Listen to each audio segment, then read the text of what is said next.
मोदी शेर है হুঙ্কার কাশ্মীরে। মোদীকে স্বাগত জানালো জম্মুর মানুষ।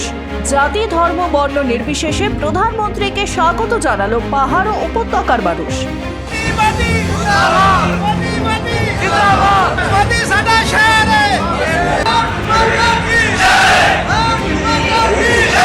এর আগে কখনো কোনো প্রধানমন্ত্রীকে এভাবে আপন করেছেন জম্মু কাশ্মীরের মানুষ তা মনে করতে পারছেন না কেউই।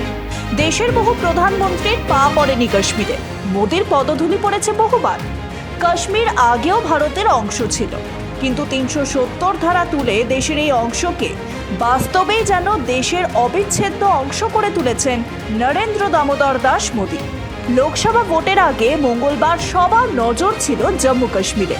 কেন্দ্রশাসিত এই রাজ্যের জন্য এদিন প্রায় ৩০,৫০০ কোটি টাকা প্রকল্পের উদ্বোধন করলেন প্রধানমন্ত্রী নরেন্দ্র মোদী। ১,৫০০ জনের হাতে তুলে দিলেন সরকারি চাকরির নিয়োগপত্র। চলতি বছর লোকসভা ভোটের আগে মোদীর গ্যারেন্টি আর বিকশিত ভারত এই দুটি স্লোগান তুলে ময়দানে নামতে চলেছে বিজেপি। কিন্তু সেই স্লোগানের বদলে মানুষের গলায় একটাই স্লোগান, মোদী শের হ্যাঁ। কারণ ৩৭০ ধারা তুলে এবং সন্ত্রাসীদের জব্দ করে সত্যি সিংহের মতো কাজ করেছেন সরকার মনে করছেন এই রাজ্যের বাসিন্দারা। এদিন জম্মুতে এসে এমস হাসপাতাল, ৩টি IIM এর উদ্বোধন করেন প্রধানমন্ত্রী। এছাড়াও একাধিক প্রকল্পের উদ্বোধন করেন তিনি।